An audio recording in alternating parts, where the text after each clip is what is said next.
Good evening, and welcome to the newly renovated African American Museum of Iowa. Um, thank you. A labor of love. I'm Lanisha Cassell, the executive director here at the museum, and on behalf of our board and staff, it's really great to have you here with us this evening for this exciting event. The renovation project was $4.7 million, and we've had a few updates, as you can see. And what's remained the same is our mission to preserve, exhibit, and teach Iowa's African American heritage, and our vision, which is to bring communities together to foster a deeper appreciation and understanding of our full history. You might have seen we have some traveling exhibits out on display this evening for you, which is the suspended exhibit on the school to prison pipeline, our Iowa Civil Rights exhibit, and in the lobby was our exhibit called Untangling the Roots about beauty culture and conformity. So if you have time afterwards, feel free to peruse those, but also come back and visit us and explore. The museum welcomes this opportunity to engage you in this important commemoration as we hear from two community leaders this evening. Before the program kicks off, I'd like to thank our sponsors for making this event possible, all of whom have partnered with us on various projects in the past. So the City of Iowa City Office of Equity and Human Rights, the Cedar Rapids NAACP, the Cedar Rapids Civil Rights Commission, and the Marion Civil Rights Commission. Thank you so much for your participation and support. And also thank you to our author, Dr. Dave Markward, who will be introduced momentarily, for his willingness to share with us this evening, and our facilitator, Carl Cassell, for wanting to lead us in tonight's discussion.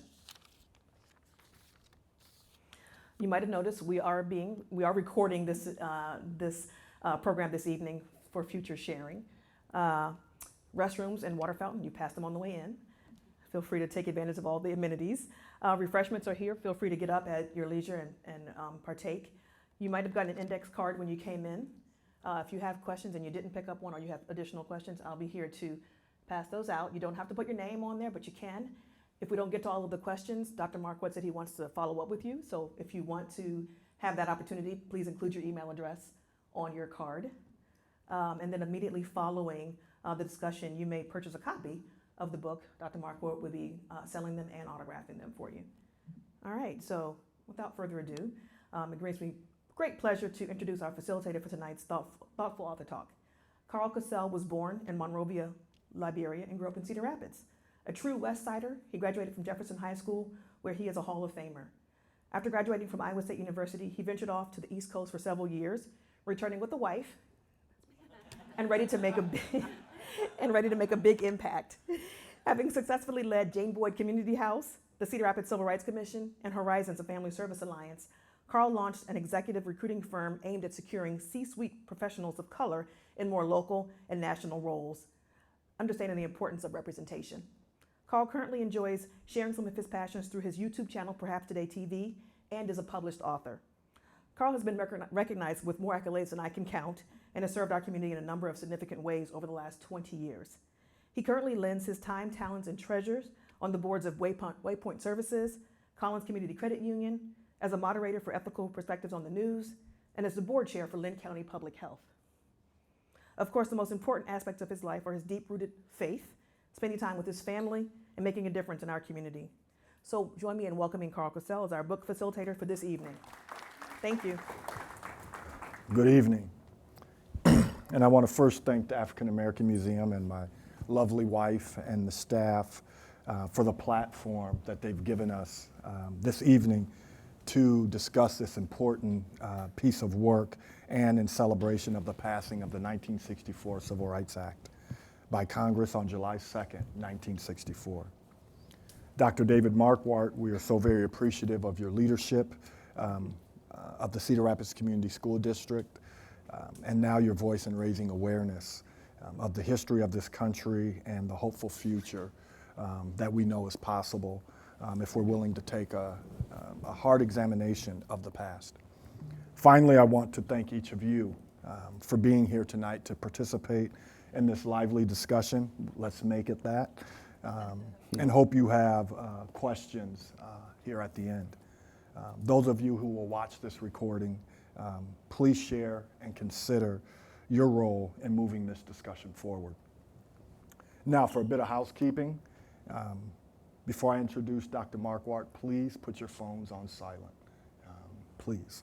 So I'll give you guys a chance just to check.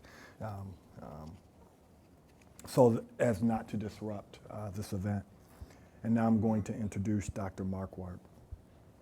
He has dedicated his professional life to public education, serving as a trusted source of knowledge for over 5 decades. After graduating from Dubuque Senior High School here in Iowa and Augustana, College in Illinois, Dave earned 2 advanced degrees advanced degrees from Western Illinois University and a doctorate from Illinois State University.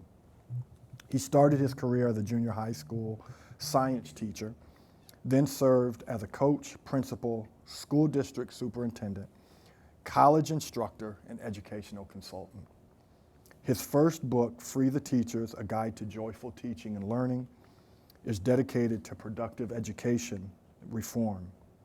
And his latest work, the one we'll be discussing tonight, and one that I would strongly recommend everyone in here reading, From Dubuque to Selma and Beyond, My Journey to Understand Racism in America.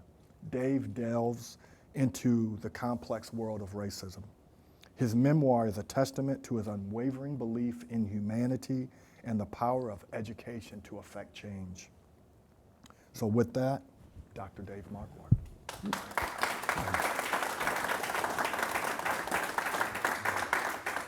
Thank you, Carl. It's an honor and a privilege to be here, it truly is. And putting in a plug for the museum, if you have not had a chance to visit before, take the time, make the time to come here. It is an education in and of itself. It's so well done, and the displays are changed periodically. It's a great place to start and or continue your understanding of how race has played an enormous part in our country. So thank you for the invitation to be here. Thanks to each of you for coming out tonight with threatening weather. We were kind of looking, we brought our umbrellas, seeing what we were going to be getting into. And certainly a book doesn't get written by itself. And I want to make a disclaimer right up front. Sometimes when you write something, then people may jump to the conclusion that you think you know all there is to know about a particular subject.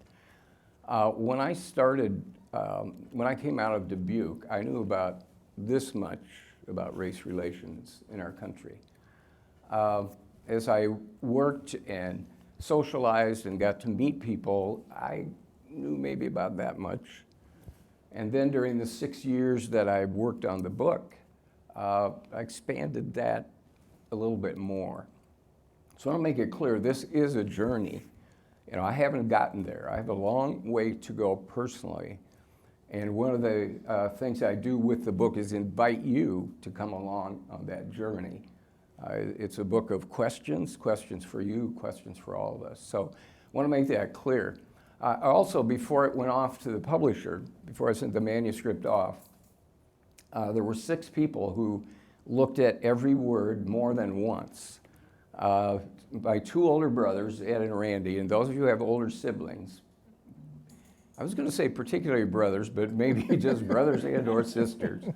You understand, I knew I could trust them because they were in the habit of telling me how I could do things a little bit better. So 2 brothers, my very best friend from high school, went on and became a medical doctor and widely read, and I knew I could trust him. A lady named Troyce Fisher, who worked for School Administrators of Iowa, gave me terrific feedback.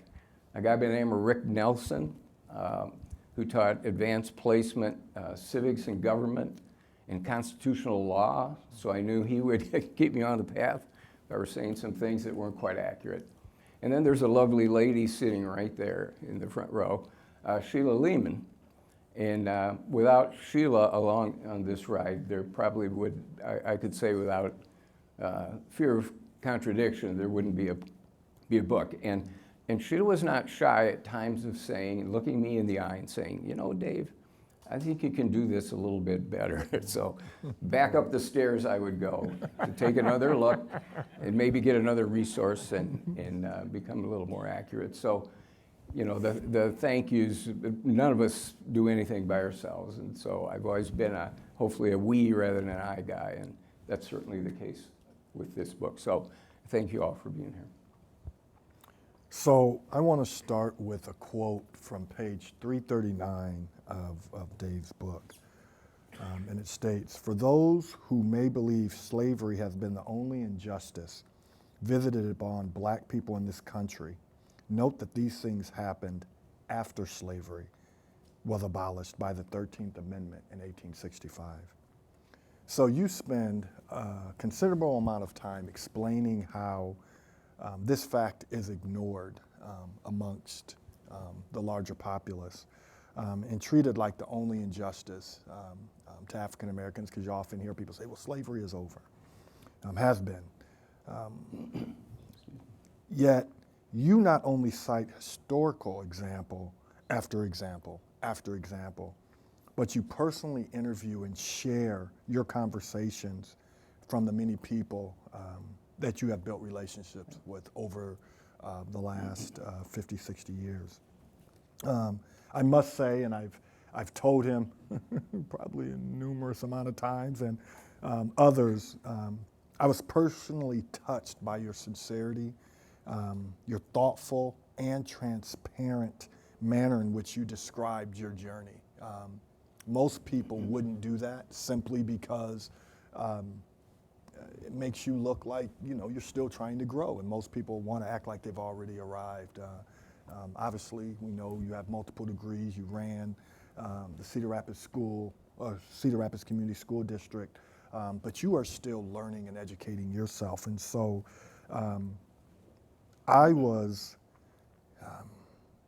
blown away. And when I first talked to you, I was only 2 chapters in, and I felt like I'd already got an education. And I've since, over time, expressed that. And so I want to thank you for this thought-provoking, penned, but more importantly, thoughtful journey that you have given us to treasure. And I'm going to say it again, and I'll say it again and again before we leave. Please read this book, each and every one of you. So the format for tonight, we will spend some time discussing. We'll open up different parts of the book, cite passages through each chapter, add plenty of time for questions and answers. So at the end, again, I know Lanisha has made a point of saying if you have received index cards, please write your questions on. Don't feel like you have to put your name, but if you want your name on the card, do that. But we'll try to spend the last 30 or so minutes reading some of the questions that you guys have so Dave can answer. And with that, we are going to dive into the book. So Dave, let's start with how did the book come about? Were you intending to write a book about racism when you sat down? No. That could be a pretty short answer to a question, but that's the honest truth. I had no intention. I was watching TV one night, just kind of scanning the channels, and came across the very first episode of David Letterman's new TV program, My Next Guest Needs No Introduction. And his next guest, or that first guest, was Barack Obama. And I had followed President Obama for years. Much of my work was done in Illinois. I was an Illinois senator. I saw him give his speech at the Democratic National Convention. Spellbinding, I thought. So, and I had followed him certainly through the presidency. I thought, I wonder what President Obama's up to. So I wanted to watch this. And it certainly was interesting from that perspective, but there was a smaller segment, a cutaway, and I don't know the technical term, but where Letterman went with John Lewis to Selma. And they were springing off of President Obama's comments about the 50th anniversary of the Edmund Pettus Bridge crossing in Selma. and that 50th anniversary was in 2015. I was watching this show in 2018. And I watched as the two of them walked across the bridge, and John Lewis reenacted that very first march. And I know there are many in the room who know what happened. So as he came across that bridge, he and the others, I think there were 200 or 300 peaceful marchers that day trying to get to Montgomery in protest for voting rights, which is kind of interesting when you think about it in light of today's events. At any rate, he was met with the full force of law enforcement on the other side of the bridge with whips and barbed wire and billy clubs and the whole thing. And John Lewis was nearly beaten to death. And I sat there and I thought, I got to go there. So this was in January of 2018. I said to Sheila, I'm going to Selma. Do you want to go? And she did. And that was the first springboard into taking a closer look at this thing we call racism, this thing that we have such a hard time talking about in our country. So we went to Selma. We stayed in Montgomery. We went to a couple of the museums. I would encourage everyone, if you can, go to Montgomery and learn a bit about our history. The cradle of the Confederacy and the birthplace of civil rights, all in the same place. And we were prepared, we thought, for the march across the bridge. It's preceded in Brown Chapel by an event where they have speakers to talk about the importance of civil rights and voting rights. Someone asked, and I'll hold this up, which you probably can't see, but I'm wearing a tie in the picture. The picture, by the way, Sheila took as we approached the bridge. And someone in a setting similar to this said, Dave, why'd you wear a tie? I said, we're going to church, so I'm going to wear a tie. We didn't get in that day. We would have had to show up about 3 hours before the particular event started, but they had big screens outside and we could see what was going on. And then we, along with 20,000 other people, marched through the streets about a mile from the church down to the bridge. And it was a joyous experience. I mean, we talked to a lot of people, and a lot of people that didn't look like me. And we celebrated the day, and we came up across that bridge, and it is a feeling I've never had before. Envisioning what John Lewis and his cohorts met on the other side of that bridge. So I came home, and one of the things before we left, one of the speakers said, when you go home, let's not just have a celebration, let's not just march, let's not just talk. He said, when you go home, do something. So I came home, I was talking to my brothers, those sage fellows, and they said, you ought to write something about this. So I wrote a little essay, put it on Facebook. It was in a version of it was in the Quad Cities paper. And it was really about the joyfulness of the day. But there was one, if you'll allow me to read from the book, I ended it with this, the essay. Finally, as I sit here today, typing with feelings still very much alive and images vivid, I am puzzled. Why, after all this time and in this great country, is there still an Edmund Pettus Bridge and the need to cross it en masse every year? So with that thought in mind, I started thinking, maybe there's more to this that I should be looking at. And timing is a lot in our lives, and Sheila handed me a book called Stamped from the Beginning. And on the third page of that book, I read these words. The title of Ibram X. Kendi's book, Stamped from the Beginning, comes from a speech that Mississippi Senator Jefferson Davis, that name should ring a bell, would become the President of the Confederacy, gave on the floor of the U.S. Senate on April 12, 1860. This future President of the Confederacy objected to a bill funding black education in Washington, D.C. Davis lectured his colleagues This government was not founded by Negroes or for Negroes, but by white men for white men. The bill was based on the false notion of racial equality. He declared, the inequality of the white and black races has been stamped from the beginning. Well, I'd lived a little by now at that time in 2018 and had interacted with people that didn't look like me, some of whom are in this room tonight. And I knew that was false, and that served as the springboard for me really starting to delve in and look at this with the intent of going back home and doing something. So the first chapter of the book, Have You Ever Been Profiled? Consists of a number of interviews. You spend time unpacking conversations with different colleagues and friends, and how a relationship with them allowed the conversation to have real transparency, which we appreciate because you let us share a little bit of that. Before that, had you heard phrases or words like the talk, driving while black, white eyes upon me? I had heard some of them, but they weren't real to me.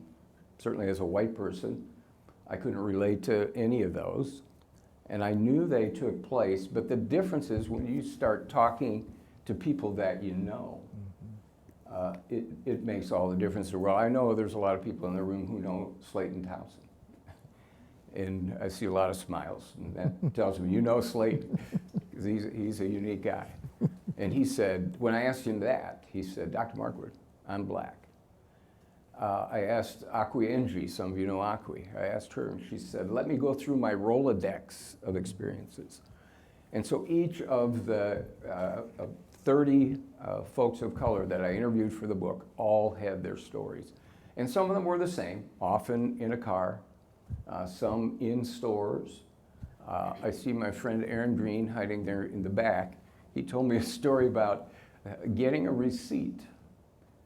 Now, I go into a store and they say, you want your receipt? You know, I'm kind of an environmentalist. I say, no, you know, keep that receipt. Well, Aaron told me quite a different story about getting a receipt. And he said, yeah, I get a receipt. So just last week, we were having lunch, and it was my turn to buy. and the waitress came to the table, and she said, do you want a receipt? And I looked at him, and he looked at me, and we got it because we had talked about it. But those are differences. And when you start talking to people you know, who mean a lot to you, makes a big difference. You ask a profound question at the end of that chapter, have you ever been profiled because you're white? This is an excellent question. Have you had this discussion with anyone who is white, and what's their perspective? I wouldn't call it a discussion. The question has come up particularly after I got involved in the research and writing here, and universally, no.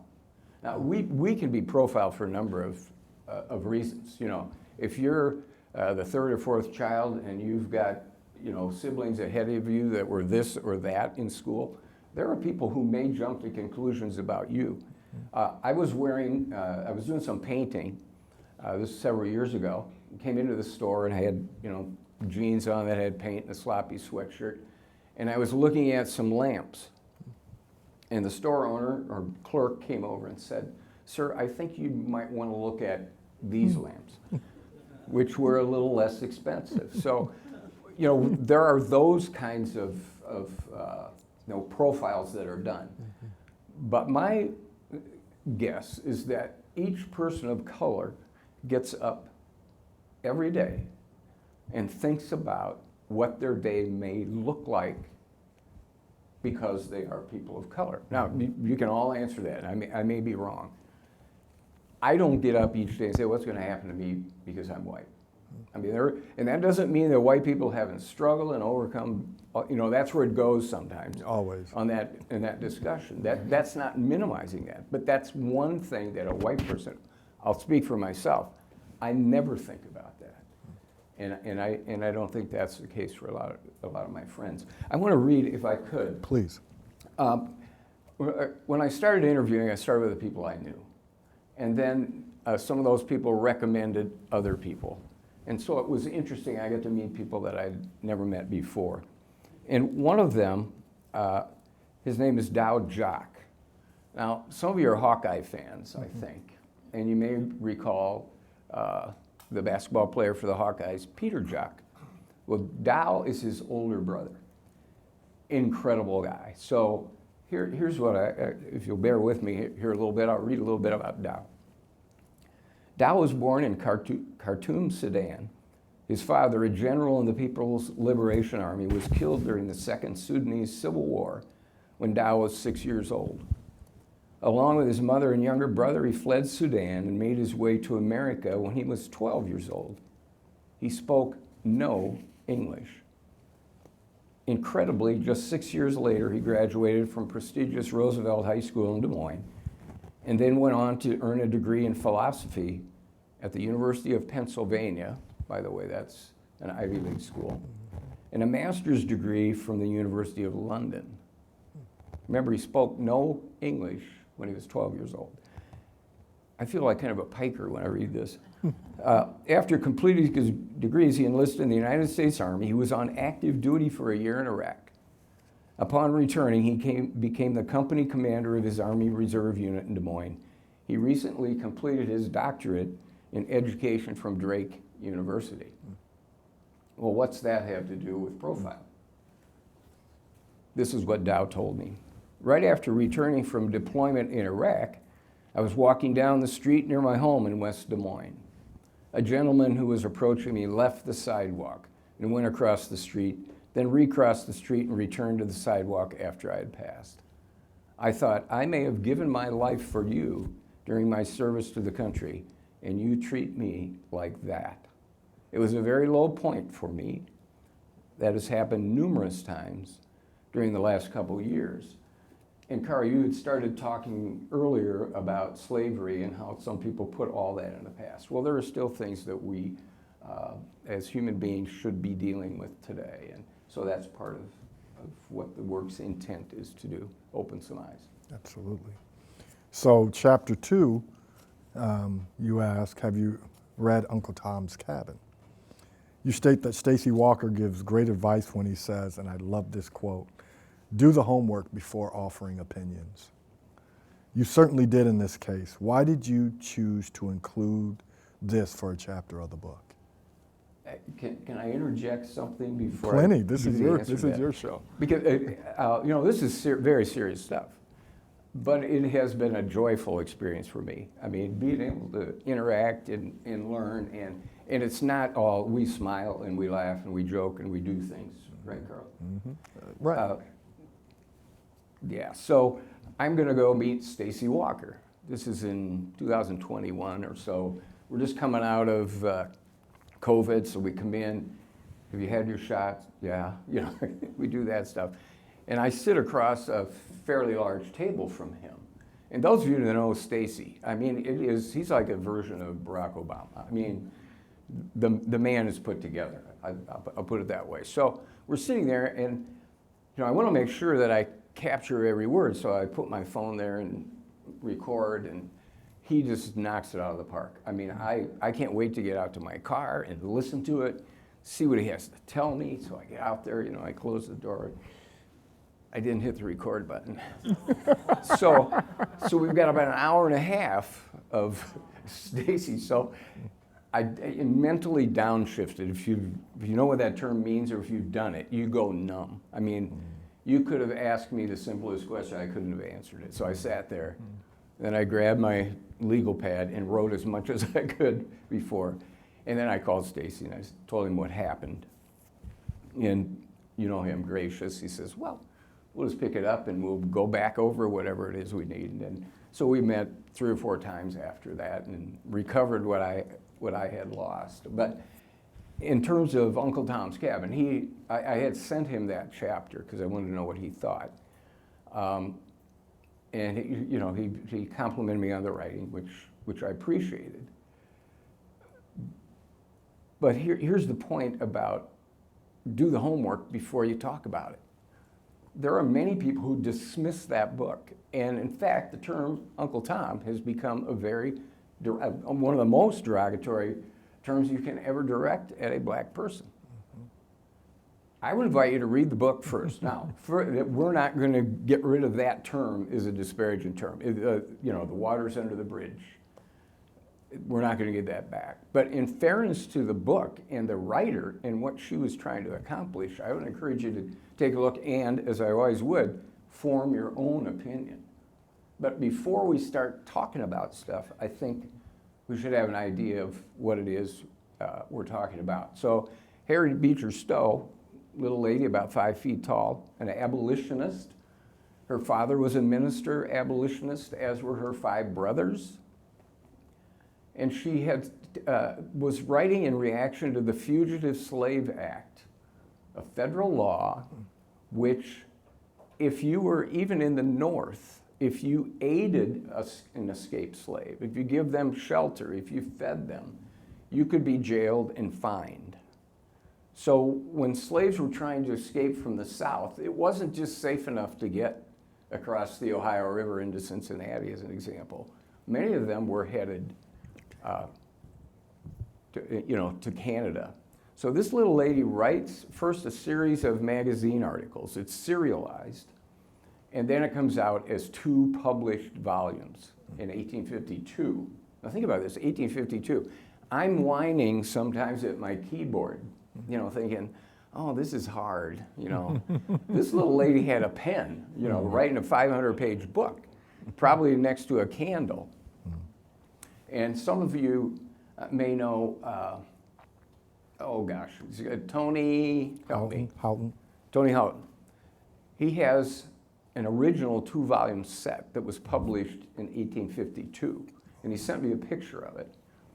And it's hermetically sealed. I don't know if he has guards there or not, but it's very valuable. So the lesson is, before we speak, whatever it is, and wow, we see a large dose of just speaking without knowing what the heck we're talking about sometimes in our society. Maybe it's always been there. It seems to be a premium today. But, take a look, see what you think. And certainly there's some language in there that, I would encourage Harriet Beecher Stowe not to use today. It was written in 1852, and she was really trying to do good work to, work against slavery and enhance the abolitionist effort. And I would say the fact that we don't have any of those folks' names on buildings and schools speaks volumes, but I digress. What were major turning points outside of what you spoke about earlier in taking that journey across the bridge? What were some of the major turning points in your life regarding racism? Yeah, coming out of Dubuque, and I don't want to disparage Dubuque. I know it's easy to do, and there were some things that took place there in the past. They had some cross burnings. It could be a very inhospitable place for folks of color. For me, growing up, it was a great place to live.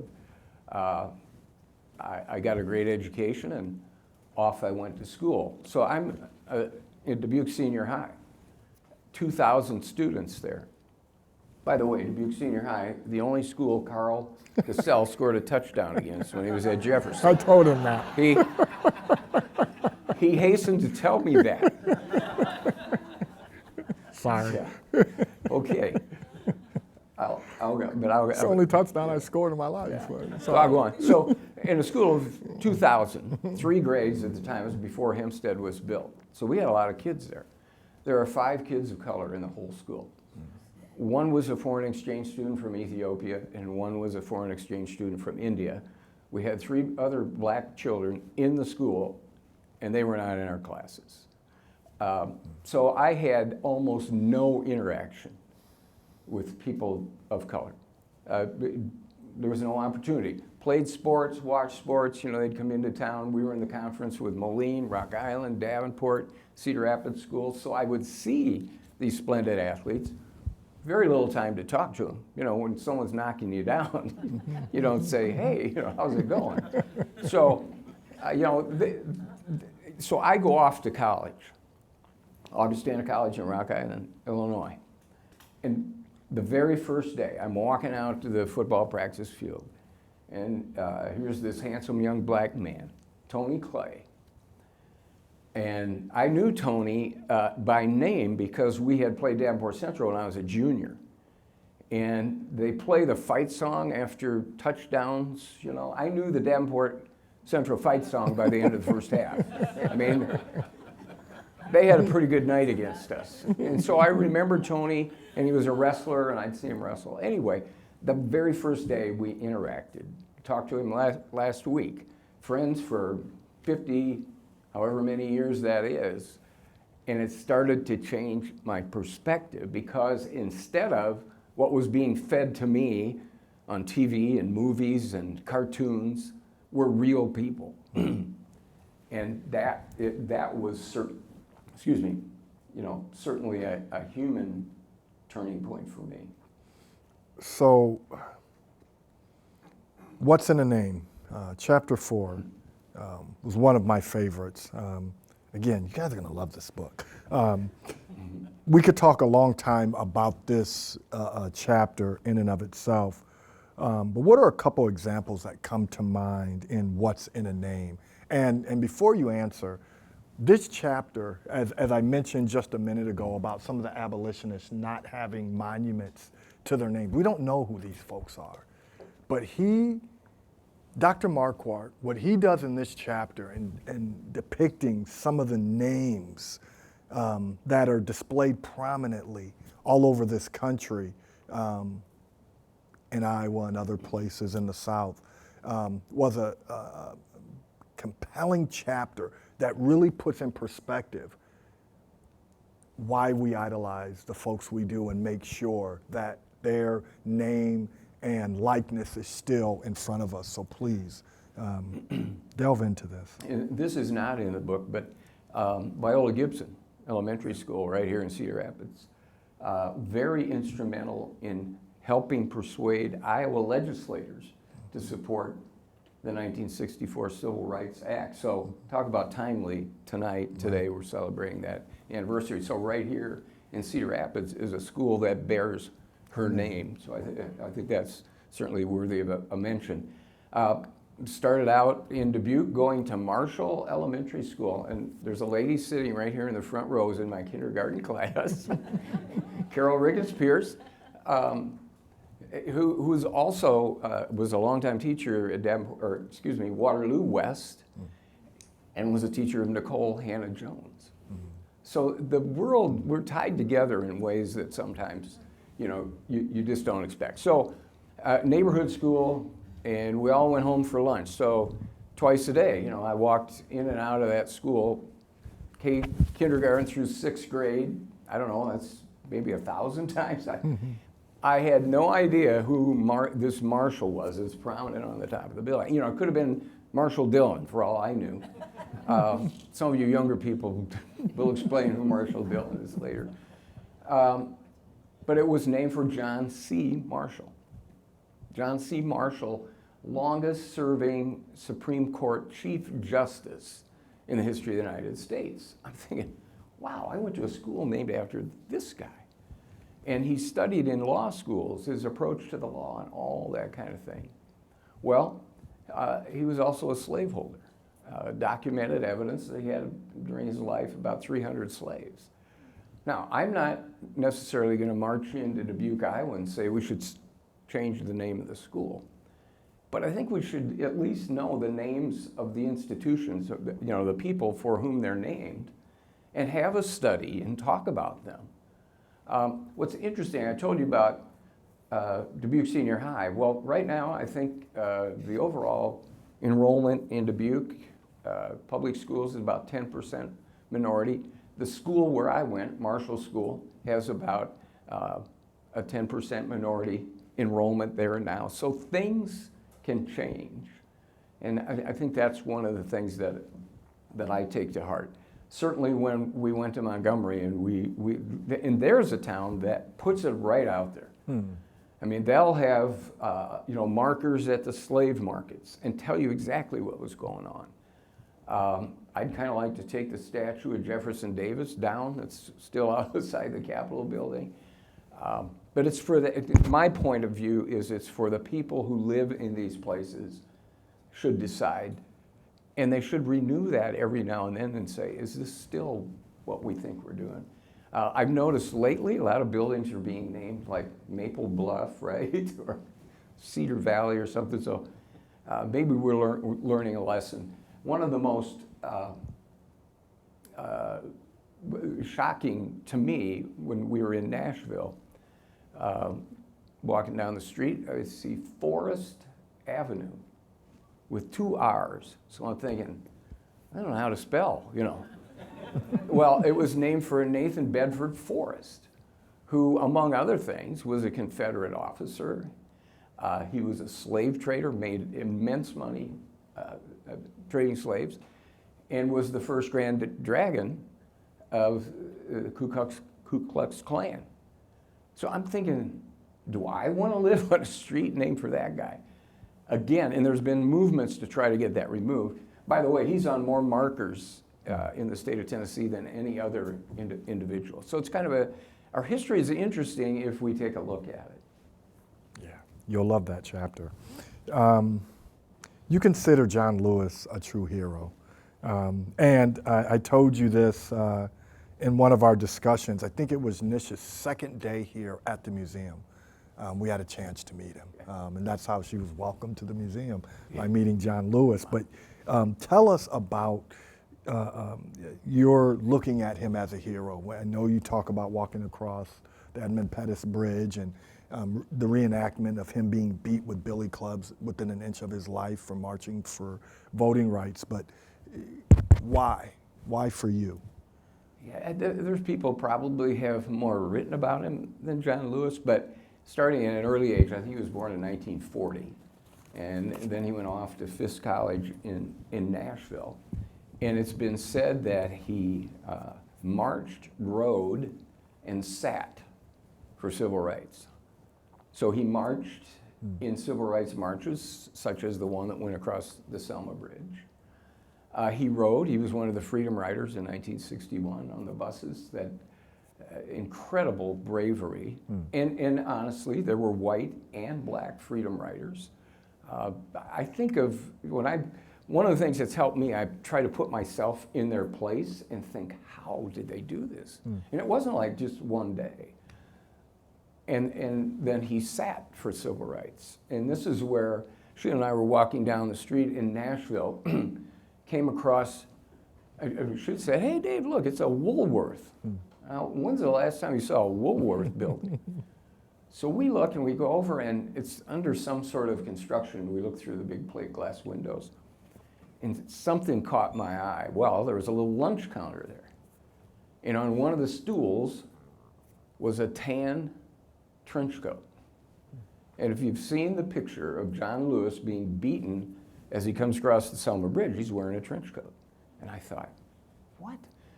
And so portrayed in the picture, they had big TVs, and we started to read that this Woolworth was one of the sites of one of the original sit-ins where black folks were not being served in certain restaurants.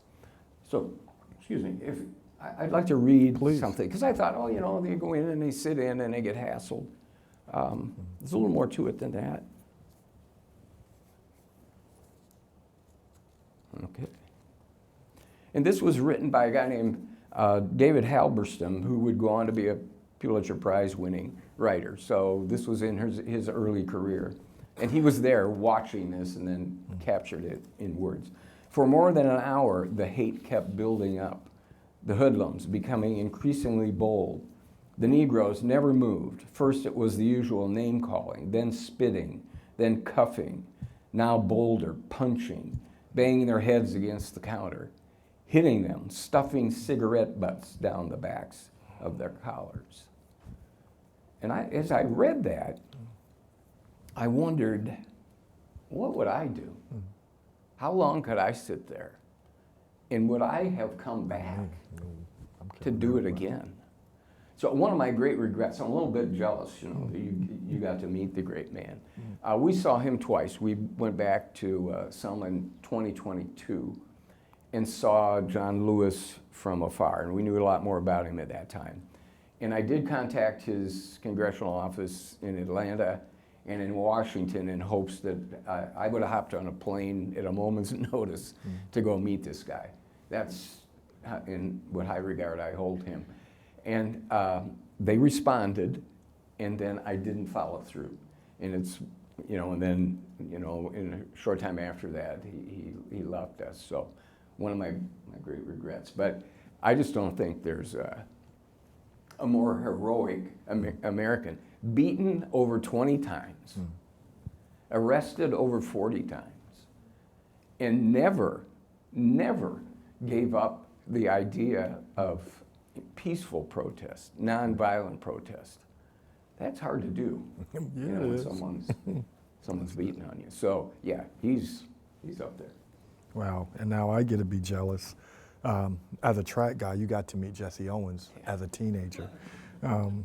Why do you hold him in such high regard? Oh boy, yeah. I was in, after my 9th grade year, he was invited by the Sports of Sorts Club in Dubuque, Iowa to come. We had it was part of the qualification for the Chamber of Commerce state track meet. So they'd have regional meets, and one was in Dubuque. And you had to qualify for the meet, and I was fortunate to qualify. And we were invited to a dinner that night to meet Jesse Owens. And he looked, you know, he's in his 50s probably at that time. He looked like he could have taken his suit off and beaten everybody in the room, you know. He was still in great shape. And I'd seen the black and whites of him, the stories when he, you know, went to the 1936 Olympics in Nazi Germany. You know, all those kinds of things. In 1935, in the Big Ten Championships, Ohio State. in Ann Arbor, Michigan, he set 4 world records in track and field in 45 minutes. Sports Illustrated called it the greatest 45 minutes in the history of sport. Be hard to argue that's not true. So I'd read a bit about him, and he came, and I was fortunate enough to win. They called it the broad jump at that time. Fortunately, they changed the name to long jump. I think that was a wise move. And so as you won, or you know, they had a little medal ceremony. I got to shake his hand. And I thought, oh my gosh, this is Jesse Owens, you know.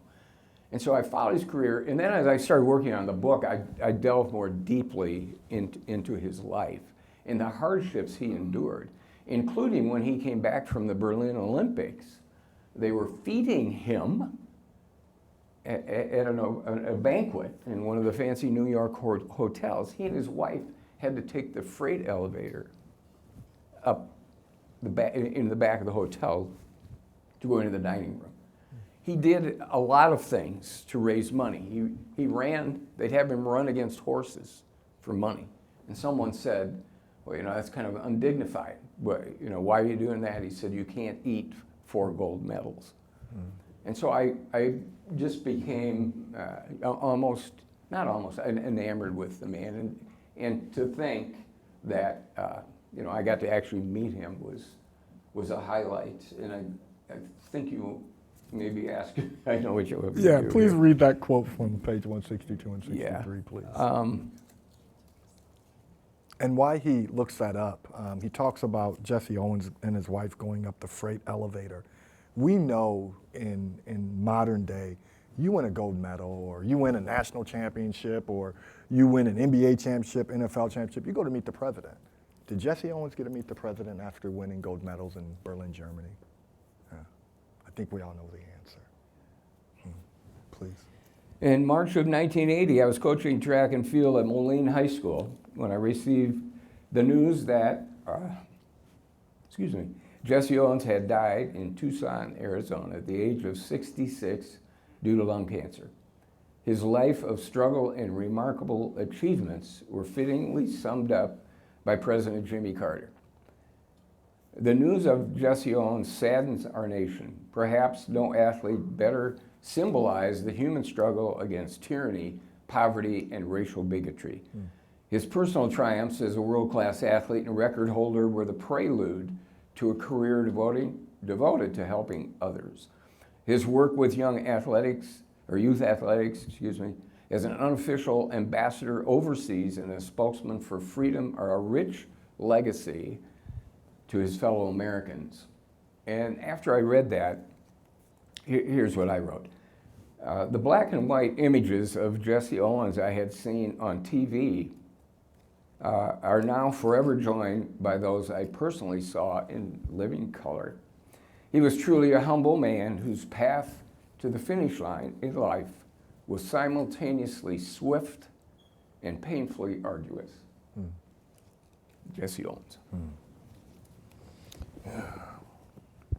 You dedicated your professional life to public education, so it's not surprising that 2 of the 9 chapters address education in America, and at times specifically Iowa.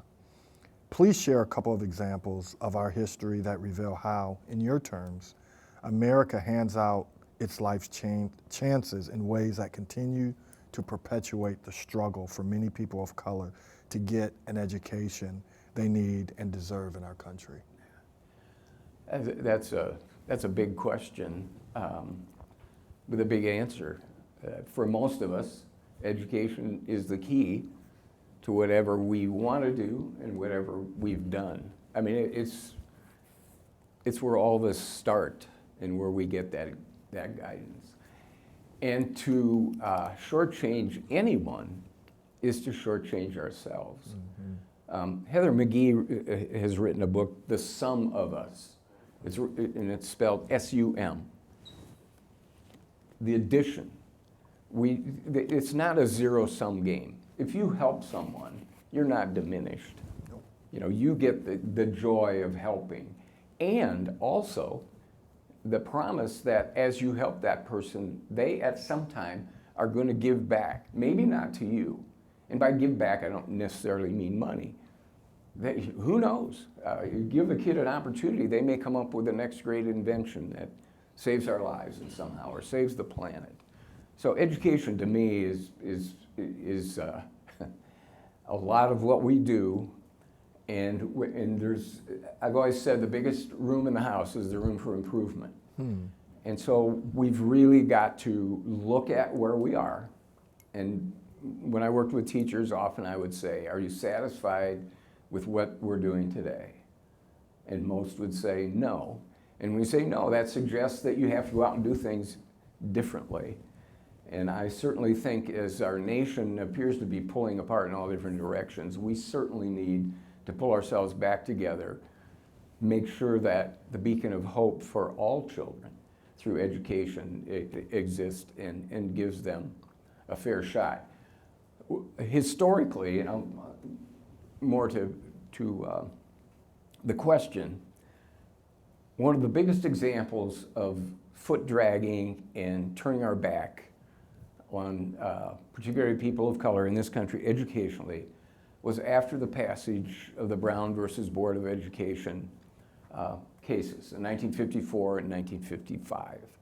Prince Edward County in Virginia closed their public schools, diverted public funds to private charters, would not allow black children to attend those charter schools for 4 years. Now, I would challenge anyone to tell me how that helps any of us to keep children from being educated. As late as 2016, there were still cases being tried in the state of Mississippi where districts were not integrating and continued to segregate. So you say, well, what does that have to do with today? Educational savings accounts, vouchers. And let me be very clear. I support all schools. Private schools, Catholic schools, all private schools. I think some of them are doing wonderful jobs, but not with public funds. Public funds are for public purposes. If you don't like the public golf course, go join a private one. If you don't like swimming with kids in the public pool, there's places you can go do that. But I really think the damage that will be done, and it's just starting, to our public school system, and I'm not saying the public school system is perfect. We've got a lot of work to do, a lot of work to do. But if those funds continue to be diverted, I think we're going to see a reenactment in some ways of what went on in the 50s and those years after. There's going to be a separation by race, not exclusively, but in some places. And I think in the state of Iowa, there's something like, it's over 40 counties that do not have private schools. So what do you even do about that? Now, if there's great things going on in private schools, let's share the ideas. If there's great teaching in XYZ school, I'd sure like to know it. So I'm not against private schools. I'm very much for public schools. And I think we need to take a longer vision of what we're doing to try to educate all of our kids or more of our kids. So coming to the moment or today, well, first, if anyone wants index cards to write questions, please, Lanisha has those, so just a reminder. But as we look at today, there is a lot of talk at in state legislatures and school districts about critical race theory. Why the fear of this in America, and why is it under attack from your perspective? Critical race theory is one thing, and if we go back to Stacey Walker's suggestion that we do the homework first, I think there's been a lot of conversation about critical race theory without having any idea what it is. And I will tell you, the first time I heard it, I had no idea what it was because it's not taught in our schools. Right. It was a graduate study pursuit to take a look at our society, at systemic racism, and to determine if there really was such a thing. It was not being espoused in our schools in any degree. I'm going to, if I could, add the 1619 Project in there. Nicole Hannah-Jones, West Waterloo High School graduate, writes this beautiful, it first came out in the New York Times Magazine edition. Sheila got me the copy, of course, told me to read it, so I did. Then it later became a book, and it's another book that we should all read. And like just about every book I've ever read, there's some things that I question in there. But it is a great work to put in play and talk about because it gets us looking at things and uncovering our history rather than covering it up. My son is a principal of a K-8 school just south of Chicago. 95% of the children there are black, 95% of them are on free and reduced lunch.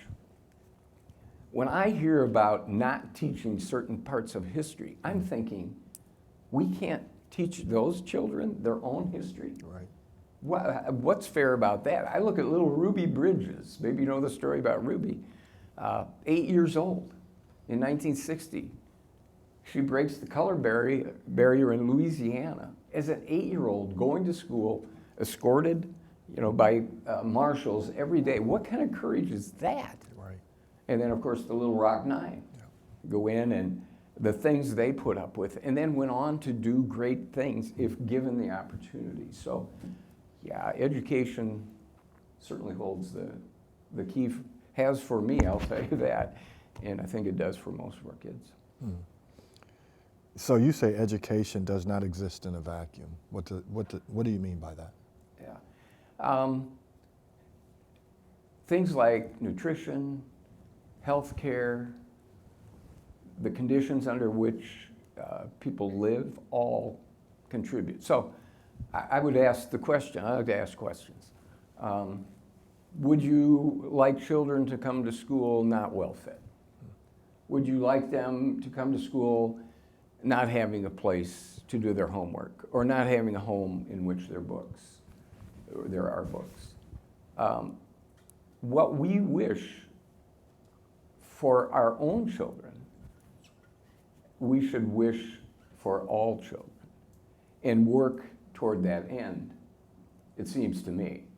And that's going to take a mighty effort because there are some people in play out there who have way different motives than trying to help educate all of our kids. And so, I think it starts with educating ourselves, educating our kids, keeping open minds, having conversations with people that are not like us to learn about their conditions and help them. Read the quote on page 273 by Marian Anderson, if you don't mind. I will.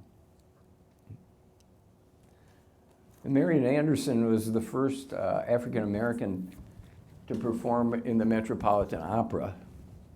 Anybody want to guess the year? I would have been way off. 1955, but good guess, good guess. No matter how big a nation is, it is no stronger than its weakest people. And as long as you keep a person down, some part of you has to be down there to hold them down. So it means you cannot soar as you might otherwise. And I think that's a simplistic notion that carries so much weight. Isn't she the one that sang in front of the Lincoln Memorial? Yes. It caused a big stir? Yeah. Okay. Thank you. Yeah. Yeah. So pick a passage from the book that has had the most profound effect on your thinking. I'm going to ask I'm going to do this. How are we doing on time? Because we want to make sure that you have time to ask your questions. So we want to be It's close to 7, so okay? a couple more minutes. Okay. Yeah, all right. Yeah. When Sheila and I were in Montgomery the second time, we went to the National Memorial for Peace and Justice. Oh my gosh. I know some of you have been there, and it's quite a place. The nation's first memorial dedicated to the legacy of enslaved black people terrorized by lynching. And lynching is death without due process. So there are a number of ways that can take place. When I first thought of lynching, I thought of by hanging. And there have been many, many, many of those. You may know the story of Emmett Till, who was killed in 1954. Dragged out of his uncle's home, who was visiting in the South. Brutalized, shot in the head. They tied a big farm fan around him and threw him in the Tallahatchie River. That's a lynching. This is one that caught my eye, and Sheila's as well, because we're teachers. And according to the record, more than 4,000 African American men, women, and children were hanged, burned alive, shot, drowned, or beaten to death by white mobs between 1877 and 1950. And there's records of still more after that date. This is the one that caught our eyes. Elizabeth Lawrence lynched July 5th, 1933 in Jefferson County, Alabama. During this era, African Americans could be lynched for any perceived social transgression, including speaking disrespectfully to a white person, refusing to step off the sidewalk as a white person approached, or using profanity. On July 5th, 1933, Elizabeth Lawrence, a school teacher, was walking home in Jefferson County, Alabama, when a group of white children threw rocks at her. Ms. Lawrence verbally reprimanded the children and continued walking. Later that evening, an angry mob went to Ms. Lawrence's home, seized her, and burned her house to the ground. She was lynched that night for her perceived social transgression. I thought about that. And here's what I wrote. As I stood before the plaque, once again I thought, what if Mrs. Lawrence had been my wife, sister, mother, grandmother, or great-grandmother? What if she had been my daughter? I wondered if Elizabeth Lawrence could have been a relative to the black people I have come to know. When I personalize events in this way, it helps me better understand the continuing anger and rage among black people when events of today signal things haven't changed as much as we'd like them to think they have. And so I have started to make connections of the past in what we still have to do today. I'm going to end with one last question. You end the book with a chapter entitled, Is There Hope? Mm-hmm. Do you really believe there is hope? Yeah, that's a good question. It's the longest chapter in the book, by the way. Yes, it so, is. There is some hope in there, and I spell out the reasons why I think there are. Let's look at tonight. You got a white guy who was born and raised in the 50s and 60s in Dubuque, Iowa. Sitting here, right? Yeah, I think there is hope, and we're all part of that. You know, you can be hopeful or not, and I choose to get up each day and say, what are the things I can do to help make this place maybe a little better? So that's my thought. So it is 7 o'clock. We certainly want to give you, the audience, an opportunity to ask any questions. So if you would and could, please pass your cards to Lanisha.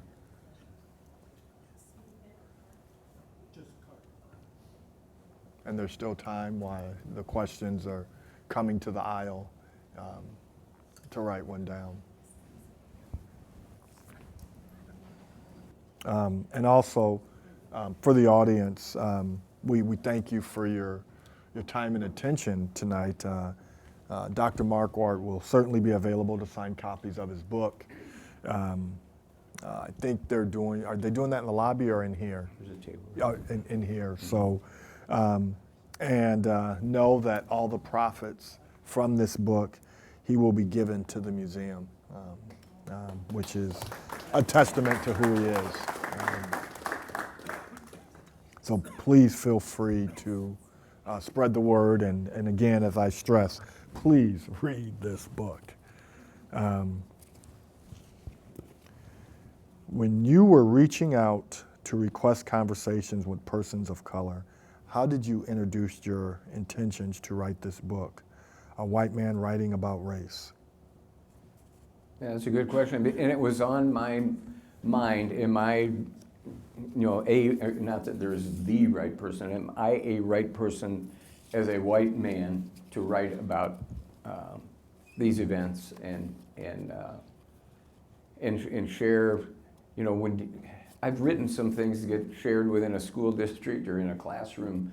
When you write a book, you don't know where those thoughts are going to go. So I thought hard about that, and I asked some of my colleagues that I was interviewing, what do you think? And many encouraged me to do that you can provide a perspective that we cannot. And at that time, that was a leap of faith on their part because they had no idea what was going to go into the book. And I've gotten some pretty good feedback that, leave it up to you to decide on your own that, there's accuracy. One of the books I was reading at the time I was writing, it's called, it's by John Feinstein, and it's called Raise a Fist, Take a Knee. And it's kind of a history of black athletes in sport. And at the very beginning, in the introduction, Feinstein asked Doug Williams, the first black quarterback to play in the Super Bowl, to write the introduction. And in the introduction, Williams said something like this. John Feinstein asked me if he, as a white man, should write this book. And I told him, if I did it or if another man of color did it, it may be perceived as just another black man whining. Now, those are Doug Williams' words, not mine. And so that put a little wind in my sails that, yeah.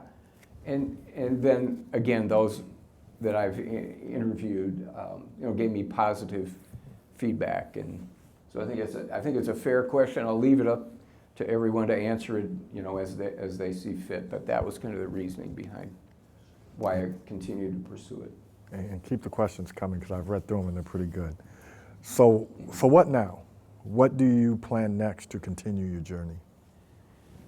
Continue having those conversations. The world has not stopped spinning. I think you've probably noticed that. When I sat down to write the book, and through the first several months, you think, is there enough here to write a book?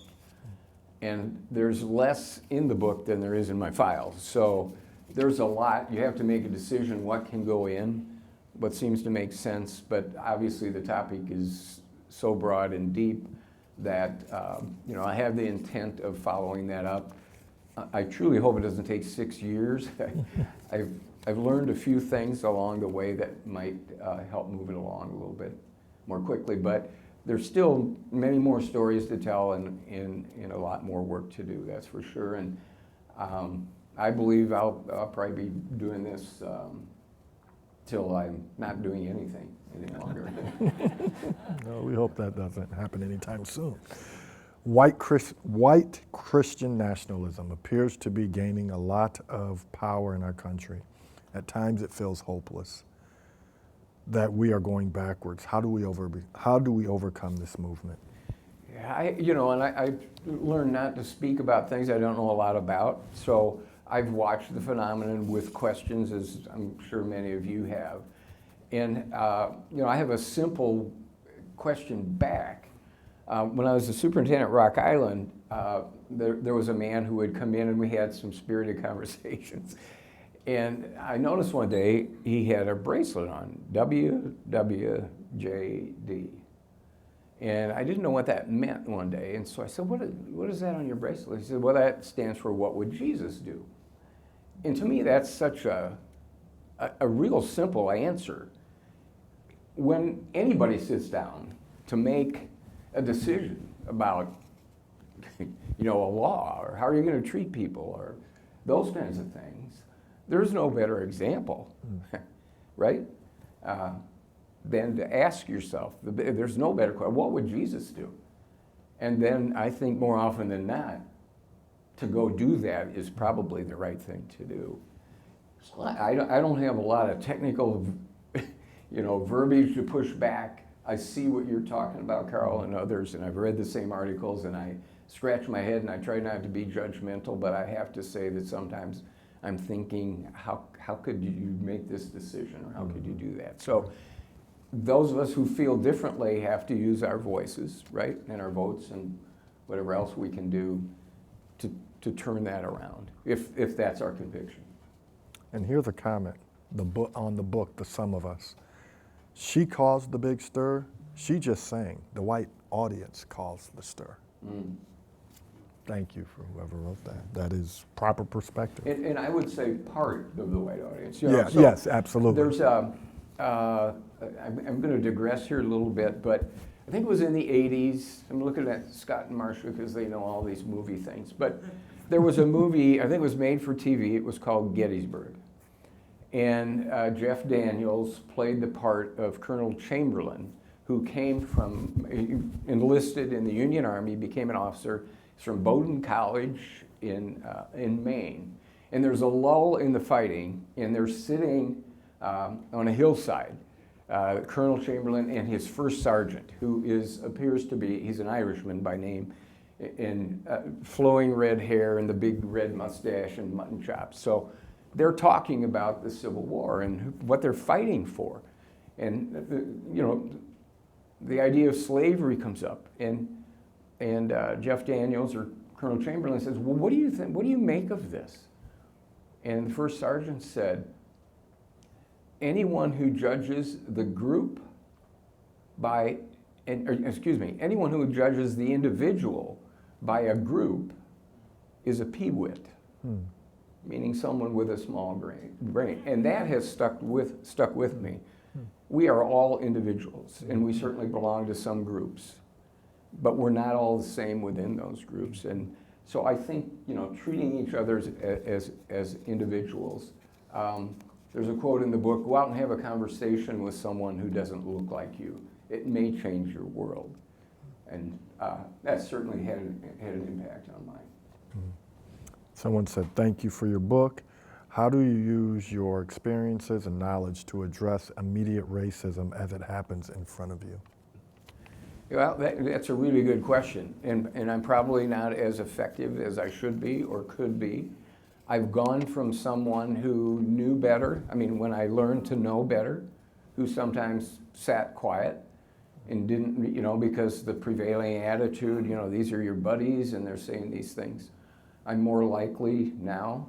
And of course, now they know me a little better, and they know I wrote a book, so they're less likely to say those things. You know, that kind of happens too. He's one of those guys. Yeah, but I think, you know, it's not just, you know, you don't have to wear a white robe and burn crosses to you know, be part of bad things. So part of it is standing up, so to speak, when things are, as you think, unfair and hurting individuals. And so that's a simple answer, but that's how I look at myself as maturing through life.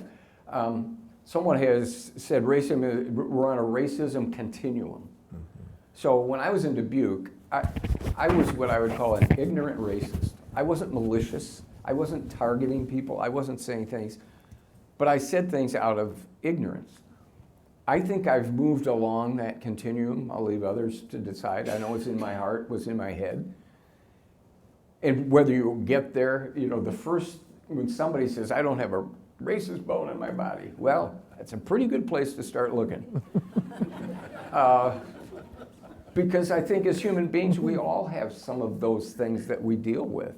And it's the willingness to take them on and say, wow, you know, I was thinking that, and then put it through a little different filter and say, no, you know, that's just the way it is with this person. You did not mention one of the unintended consequences of Brown v. Board of Education. The closing of black schools and loss of jobs for black teachers. Are there still consequences today that we need to consider as we try to be anti-racist? Yeah, and that's book 2. Stay tuned. Because there is, you know, the Reader's Digest version of the Brown decisions is, and then everything was good. Right. And there's just a lot more to it. Not only the delayed integration of schools, which I addressed earlier, but what then happened to black teachers and administrators. And I've just started to scratch the surface there. But thousands of fully qualified black educators were released from their jobs as schools became integrated. And those jobs were given then, as the schools grew, to white teachers. And when the black kids left the predominantly black or totally black schools, those teachers were left behind and not given jobs. And it's more complicated than that, but it's certainly part of what happened. And that deserves a much closer look. And there are plenty of books and articles and writings from people about the unintended consequences of integration. Because all those black businesses, those black communities changed literally in a span of a decade or two. Thriving communities because integration. There were a lot of people who were against in the black community against integration because they knew we would lose a portion of ourselves. And so this is so multifaceted, but I would challenge everyone, read on the perspectives because to Stacy Walker's comment that you shouldn't really speak on something until you actually do your own research. What lessons from Selma would you pass along to future educators? Example, junior high science teachers, superintendents. And someone said, thank you for sharing your wisdom. Yeah. Keep at it. You know, those folks that were on the ridge that day, that wasn't a one-act deal. You know, they kept at it.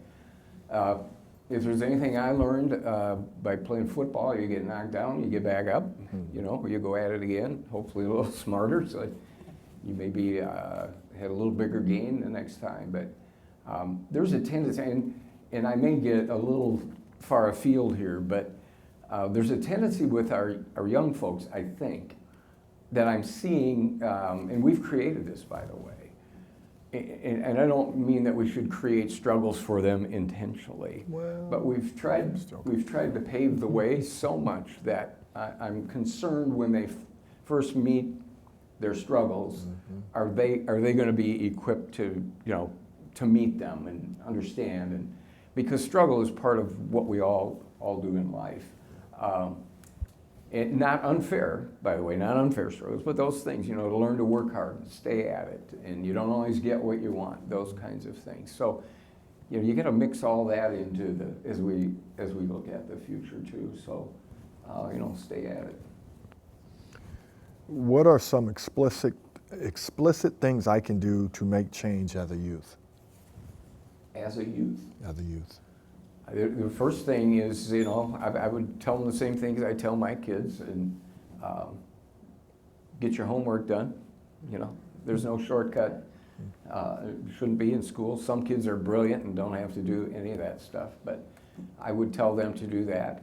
And it's really difficult because some of the situations I've read about in schools, it's like the tinderbox, and things flare up pretty quickly, sometimes between two kids, and it's escalated into a physical altercation. So trying to keep one's cool would certainly be something that I would encourage.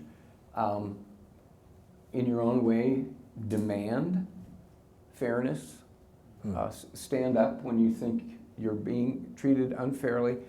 And that's easy for me to say because I would have to look long and hard, and I couldn't come up with an example where I thought I was treated unfairly.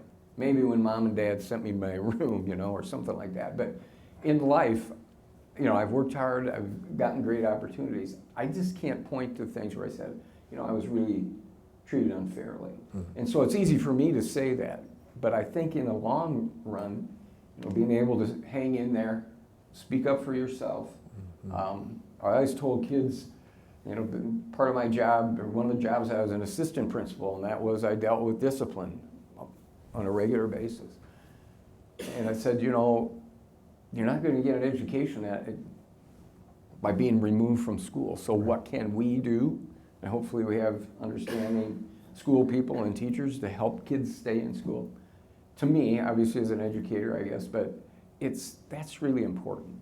And so we've got to figure those things out too. Final question. A person has to want to learn to become more knowledgeable. Learning is to become more empathetic. And that's the comment. Yeah, your empathy grows, and I have to be careful. I don't use the word empathy. In the very few first pages of the book, I say I cannot empathize with my black friends. I have not been in their shoes. I can try to understand, I can try to feel what they're feeling. I have not had the experiences they have. So empathy is a word that I think it's well intended, but I think we have to be careful in its use, but trying to understand where the other person is coming from. Can I give a short quote here? Please. Yeah. Do we have any Ted Lasso fans? Yeah. There's a few. So I'm reluctant to bring that up because they should take some of the bad words out of there on Ted Lasso. But the lessons in those episodes they're really life lessons. And they apply, it's an interracial cast. I thought it was really well done. The last episode, season 3, episode 12, this is my words first, I share this quote that acknowledges our past and gives a realistic belief in better days ahead. And this was Ted Lasso. I hope that either all of us or none of us is judged by our actions in our weakest moments, but rather by the strength we show if and when we're given a second chance. And I would say our second chance is now. A round of applause for Dr. Markward, please.